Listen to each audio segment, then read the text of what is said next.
Amém? Então hoje nós vamos falar sobre o poder das palavras. As palavras têm mesmo poder? Se tem poder, como é que funciona esse poder? Até onde ele vai? Esse poder, ele é literal? Ele é místico? Como é que funciona isso? E como referência nós vamos usar o texto de Provérbios 18, a partir do verso 21, depois nós vamos retroceder um pouco na leitura para a gente entender essa questão. As palavras têm poder. Se elas têm poder, que poder é esse? Como nós utilizamos esse poder ou como nós não mexemos com isso? Então esse texto aqui ele é bem esclarecedor e ele vai nos dar essas respostas, né? Como é que a gente vai utilizar as palavras. Então diz assim, Provérbios 18, verso 21. A língua tem poder sobre a vida e sobre a morte. Os que gostam de usá-la comerão do seu fruto. É algo forte aqui, né? Já pensou? A língua tendo poder de morte, poder de vida, e saber utilizar, vai desfrutar, vai comer do seu fruto. Então é muito importante nós sabermos como falar, o que falar, tendo um respaldo de um texto desse, que diz que aquilo que eu falo pode trazer morte ou pode trazer vida. Amém? Primeiro, queridos, é importante nós entendermos que a palavra dita aqui, o poder da palavra, não é como alguns pensam, né? Alguma coisa mística. E alguns acham que porque alguém falou, aquela pessoa está debaixo de uma sentença, de uma condenação. Principalmente quando são os pais que falam, né, sobre os filhos, algo do tipo, você não vale nada, você não vai ser ninguém na vida, como se essa palavra criasse aí um campo de ação, né, e amarrasse essa pessoa, e agora essa pessoa vai viver aí atormentada, vai viver amarrada por esta palavra. Mas não é isto, querido, que a Bíblia diz. Não é uma força mística. Não é o poder, não fale que você vai sofrer um acidente, porque senão você vai sofrer mesmo. E acha que as palavras em si, né, aquilo que a gente fala, vai gerar algo no mundo espiritual e a partir disso, né, vai ter uma consequência. As palavras, as nossas palavras, palavras de homens, palavras de pessoas, elas não têm esse tipo de poder. O poder que a palavra de Deus tem. A palavra de Deus sim tem poder de gerar, né? De criar, de formar. Como ela mesma diz, Deus traz à existência por sua palavra as coisas que não são, como se elas já existissem. Nós vemos lá no Gênesis, né? Gênesis 1, né? Deus criando as coisas a partir da sua palavra, trazendo à existência. Né? E ele vai formando tudo, começa lá, e disse Deus, haja, e ouve. Então não é esse tipo de poder, queridos, não é um poder mágico, né, que as palavras dizem. As palavras têm poder sim, mas tem poder de persuasão, tem poder de causar contendas, tem poder, né, de levantar alguém. Afinal, né, são com palavras que discursos são feitos, tem pessoas que governaram ou chegaram ao poder simplesmente pelas palavras que disseram, palavras certas, palavras bem pensadas, trouxeram ideias, né? Palavras mudaram aí situações, mudaram ocasiões aonde alguém disse a palavra certa, palavras acalmaram contendas, né? Como palavras também iniciaram guerras, por não saber, às vezes, se calar ou falar a coisa certa. Então é esse tipo de poder. O poder das palavras é aquilo que a gente diz. Então aqui em Provérbios, nós vamos vir aqui, voltar no verso 2. Olha o que diz o verso 2 de Provérbios 18. O tolo não tem prazer no entendimento, mas sim em expor os seus pensamentos. Queridos, aqui é uma pérola preciosa. Sobre o que, né, o sábio, o escritor aqui de Provérbios, ele está falando. O tolo não tem prazer no entendimento, no conhecimento, em ir a fundo numa questão, mas sim em expor seus pensamentos. O que é isso? Isso se chama deduções. Falar sobre aquilo que você acha, né, sobre uma situação. Sabe aquela situação que ninguém sabe a resposta e as pessoas começam a falar: ah, eu acho que foi isso, eu acho que é por causa disso. E aí eles vão falar as suas deduções, os seus pensamentos. E a partir disso vai formar questões que depois alguns vão achar que são verdades. Isso é falar sem pensar. Então olha só, de uma situação, queridos, nós podemos ter as nossas deduções. Por exemplo, entrou alguém no ambiente que você está. Essa pessoa passou por você sem o cumprimentar, passou de cara fechada. E aí você pode falar os seus pensamentos, expor os seus pensamentos sem entendimento. E você pode começar a dizer o seguinte: essa pessoa está com raiva de mim.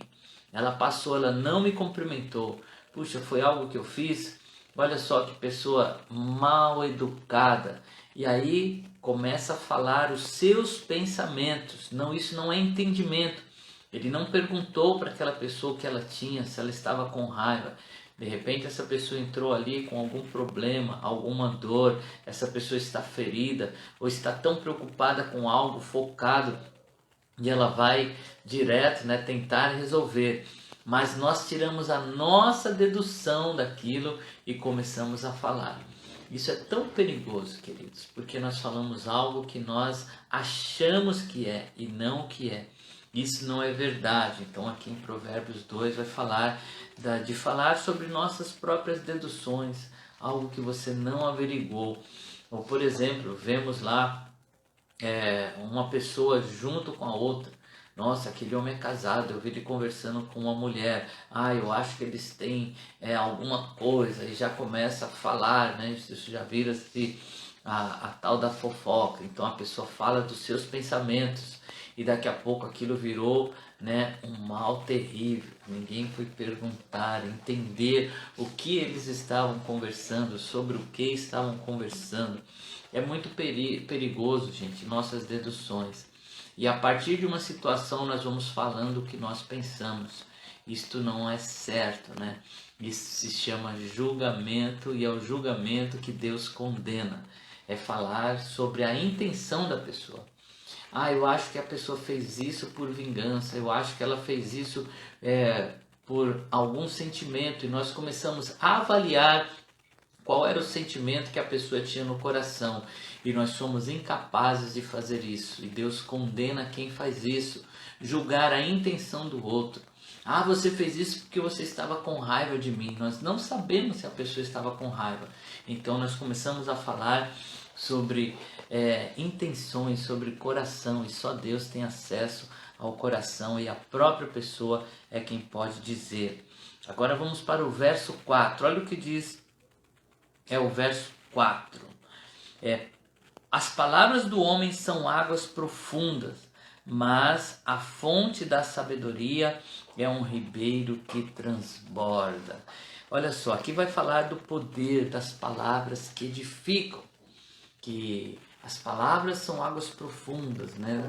Mas aquele que a usa com sabedoria, as palavras dos sábios, as palavras ditas na hora certa, elas podem edificar. Um ribeiro que transborda é aquele ribeiro que vai trazer irrigação ao solo, que depois vai produzir fruto, vai produzir vida.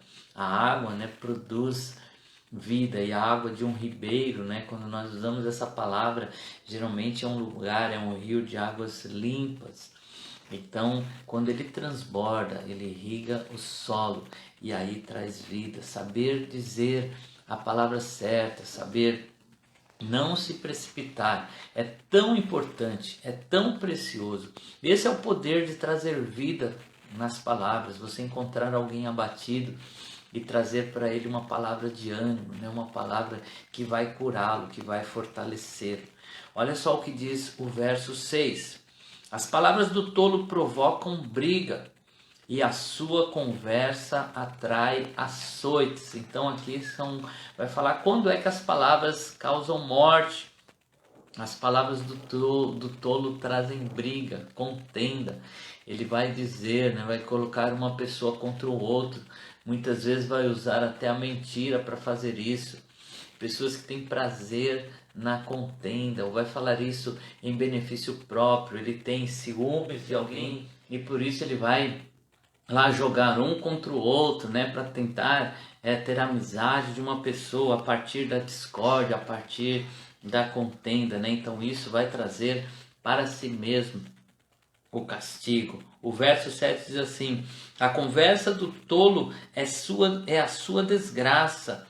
Os seus lábios são uma armadilha para a sua alma. Então o verso 7 diz que esse tipo de conversa traz malefícios para a própria pessoa, para aquele que fala, aquele que usa da mentira, né? Tem um outro provérbio que diz, né, que a mentira tem perna curta. Por quê?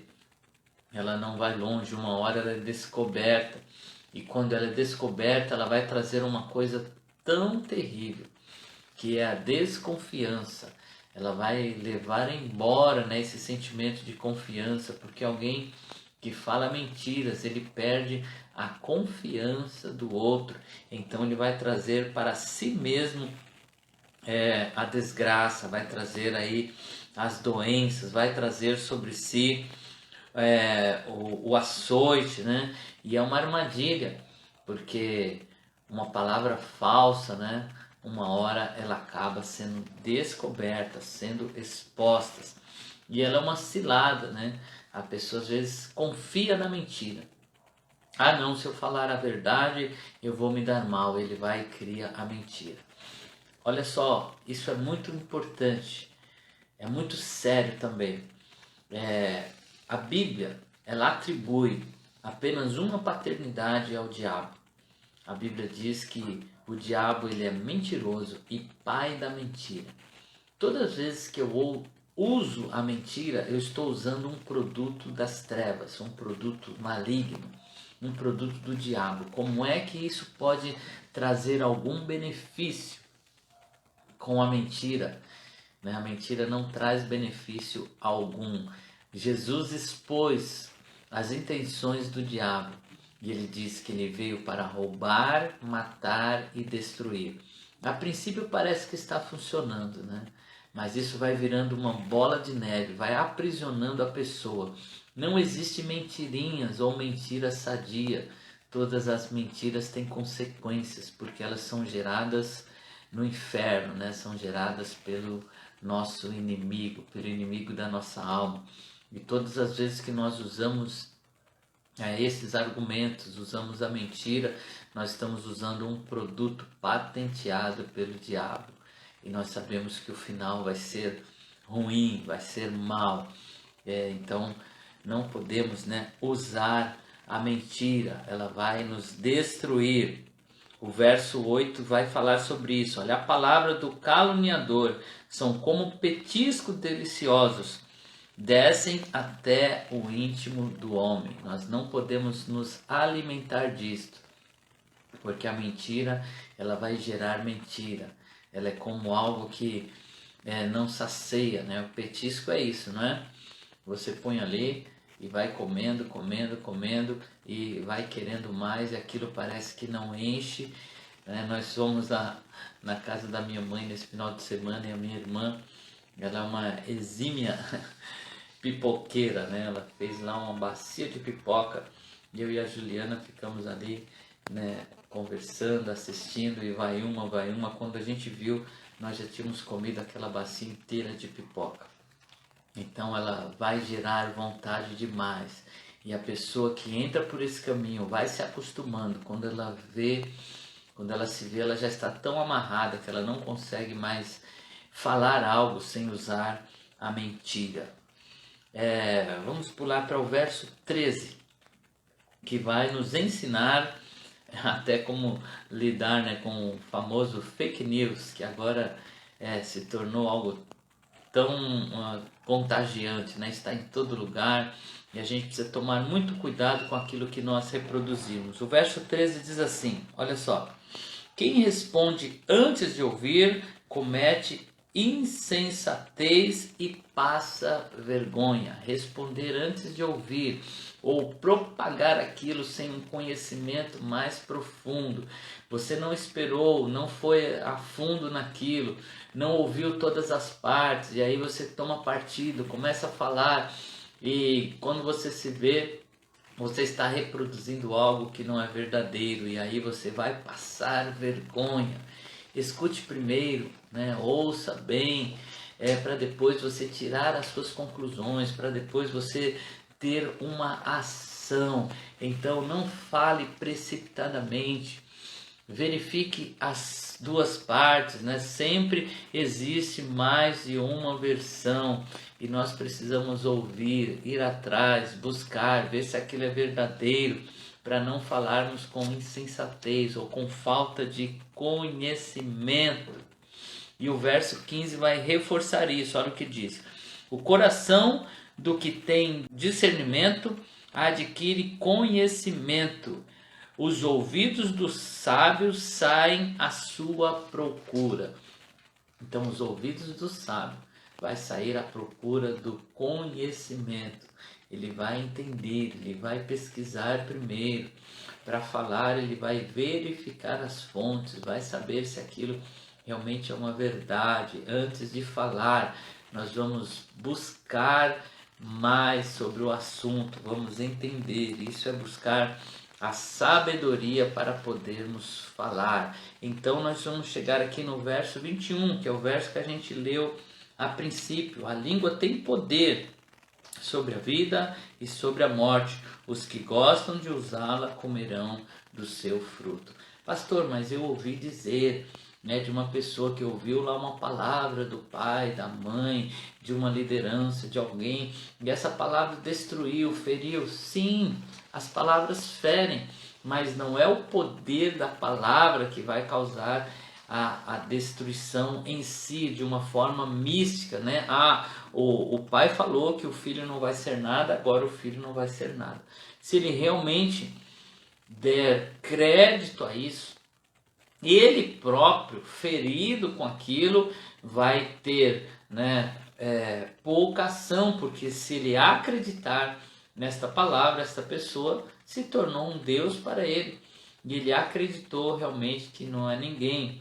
Eu ouvi, né, a respeito de uma moça, que um rapaz, né, na faculdade falou uma vez para ela, né, essa moça seria linda, né, se tivesse com uma sacola na cabeça, né? Ou seja, falou da sua aparência. E mesmo depois, né, que o tempo passou, essa moça se tornou bela, né? Saiu lá as suas espinhas, a sua pele ficou melhor. E mesmo assim ela levou uma vida amargurada, porque ela não acreditava que era bonita, porque ela tomou para si aquilo. Então sim, as palavras mexem, as palavras ferem, né? As palavras de ofensa que vai causar aí discórdia, briga, são palavras que vão machucar, mas o poder não está naquele que está falando, e sim naquele que está recebendo, se ele vai tomar para si essas palavras, que muitas vezes são palavras mentirosas. A palavra que realmente pode nos descrever e tem poder é esta palavra, quem nós somos aos olhos de Deus. Algumas pessoas vão formar a sua identidade a partir do que os outros lhe disseram e vai basear uma estrutura que está baseada na palavra de um ser humano e não na palavra de Deus. Esta palavra vai dizer que você é um sacerdote, que você é filho de Deus, que você, sim, é herdeiro da promessa. Então é aqui que nós formamos a nossa identidade, pela voz do Criador, aquele que nos formou. Olha só, o verso 17 vai dizer que nós não podemos ficar no raso, né? Nós temos que ir profundo em algo que nós ouvimos. Olha o que diz o verso 17. O primeiro a apresentar a sua causa parece ter razão, até que outro venha à frente e o questione. Eu tinha um princípio muito errado, né? E eu me agarrei a ele. Na minha juventude eu achava que a primeira versão que eu ouvi era correta. E quando alguém vinha com uma versão diferente daquilo que eu tinha ouvido, eu questionava, eu tomava partido, eu entrava numa briga, né? Por quê? Ah, não, a primeira versão que eu ouvi é a correta. Então, quando alguém fala algo, ele parece ter razão, até que você ouve outra versão, ouve o outro lado. Existe sempre dois lados em uma questão, algo que nós aprendemos, né, como conselheiros, sempre ouvir os dois lados. Chega um casal, um conta uma coisa, né? Passa-lhe a sua versão. Antes de tomarmos qualquer atitude, falarmos qualquer coisa a respeito, é preciso ouvir o outro lado.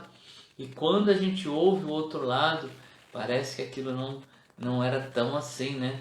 Porque a gente ouviu a outra versão, aprendemos a ouvir o que o outro pensa sobre essa situação. Eu estou falando aqui de um casal, mas isso acontece entre irmãos, no trabalho, né? Chega alguém e conta a sua versão, conta o seu lado, ele conta pela sua ótica, pela sua perspectiva. Às vezes nem é algo que a pessoa está fazendo com a intenção ruim, né? Ah, eu vou fazer isso para prejudicar o outro, então vou contar aqui uma mentira.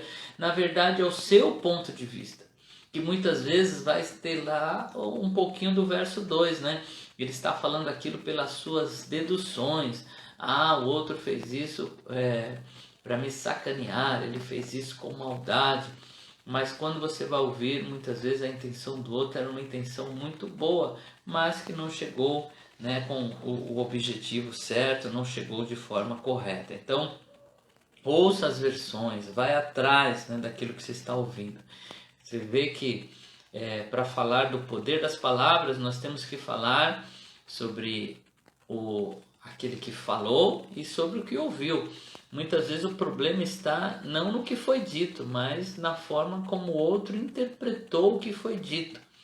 Então o poder, né, das palavras também está na sua clareza, que às vezes não chegou muito claro para o outro. O verso 19 fala das consequências disso, né? Assim como o verso 21. Olha o que diz o verso 19. Um irmão ofendido é mais inacessível do que uma cidade fortificada, e as discussões são como as portas trancadas de uma cidadela. Então, se a gente não pensa no que fala, e esta palavra chegou, ofendeu alguém, esta pessoa pode se fechar tanto, né, como uma cidade fortificada. E é assim que perdemos muitas vezes amizades, é assim que às vezes se desfaz relacionamentos conjugais, é assim que irmãos se tornam inimigos por palavras que foram mal interpretadas, foram ditas fora de horas, né? Então tem consequências ruins. Uma vez que se perdeu a confiança, como é que a gente conquista de novo?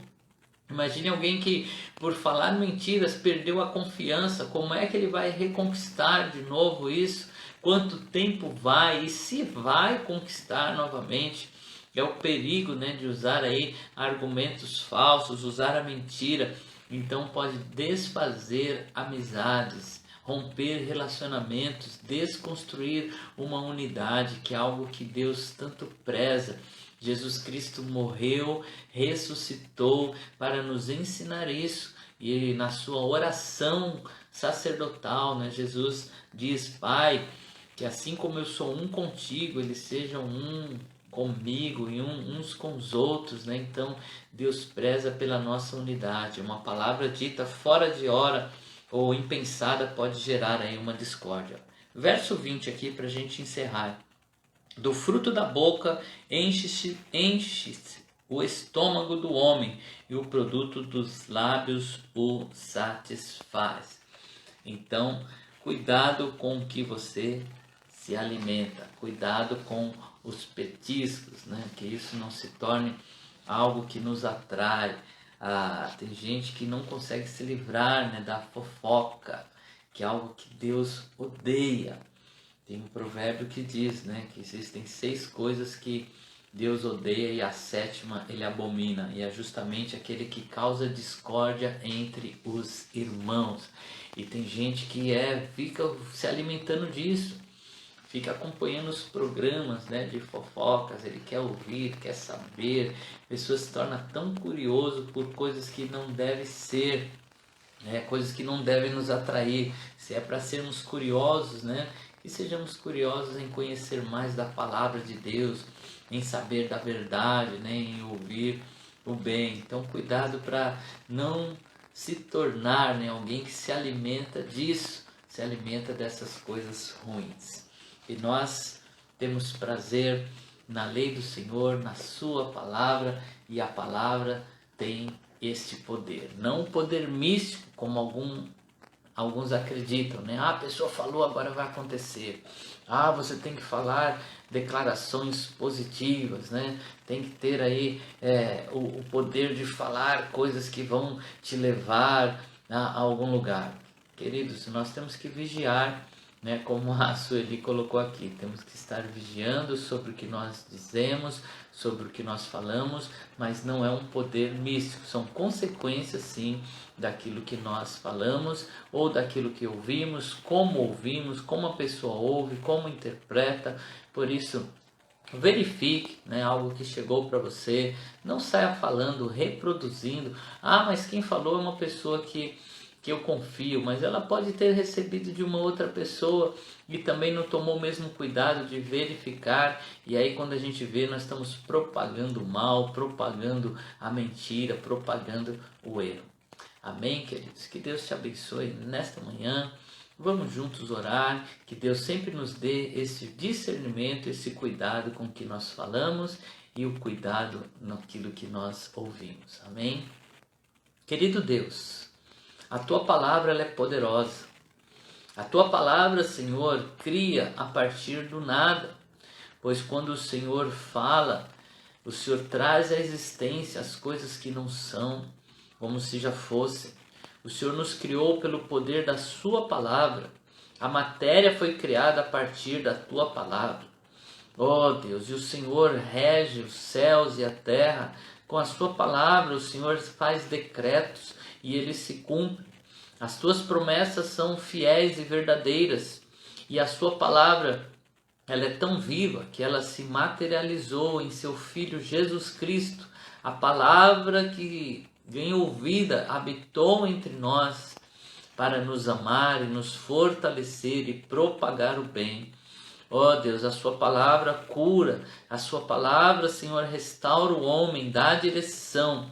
Ó Deus, nós sabemos que a nossa palavra tem poder de destruir, de causar contendas. Não é um poder místico, como se fosse magia, mas sim aquilo que ela vai gerar por consequências, que pode ferir alguém, trazendo discórdia, trazendo o mal. Ó Deus, que possamos escolher as palavras certas a dizer a alguém, que as nossas palavras sejam palavras que levante aquele que está caído, que nós possamos incentivar, ver o bem, pois foi o Senhor quem disse, Pai, que se os nossos olhos fossem bons, diante daquilo que nós estamos vendo, ouvíssemos, se escolhermos ver o bem naquilo, propagar o bem, ó Deus, nós teremos um corpo luminoso, seremos cheios de vida e atrairemos para nós, Senhor, aquilo que é bom. Por isso, Pai, nos ajude a proferir as palavras com sabedoria, nos ensine a se calar na hora que precisamos nos calar, pois falar precipitado, Senhor, traz consequência, porque é um falar pela emoção, pelo que estamos sentindo e não pela verdade. Ó Deus, que a nossa boca se abra apenas para falar o que é bom, para trazer vida, pois o Senhor nos chamou para sermos propagadores de boas novas e não da maldade, não do erro e não da mentira e não daquilo que destrói. Ó Deus, cubra-nos, Senhor, cada vez mais com Teu Espírito Santo e dai-nos domínio, Senhor, sobre os nossos lábios, como diz, Senhor, ó Deus, na carta de Tiago, Pai, saber dominar a língua, Senhor, é algo poderoso, saber falar na hora certa. Dai-nos sabedoria, Senhor, e entendimento sobre aquilo que nós falamos e ajude-nos a saber ouvir, a buscar clareza, Senhor, e não sair reproduzindo algo que possa ter sido mal interpretado ou possa ser uma mentira. Ó Deus, nós precisamos tanto de Ti. para ter, Senhor, domínio sobre os nossos lábios. E nós pedimos a Ti, Senhor, que nos dê esta graça de saber falar, de escolher palavras certas, Senhor, palavras que edificam, palavras que trazem vida, palavras que propagam o Teu reino, propagam um Deus amoroso, um Deus que escolheu ser bom diante de tantas coisas, ó Pai, que vemos, ouvimos, que possa ser também esta a nossa escolha, escolhermos propagar apenas o que é bom, em nome de Jesus. Que Deus abençoe o seu dia, que Deus esteja ao seu lado.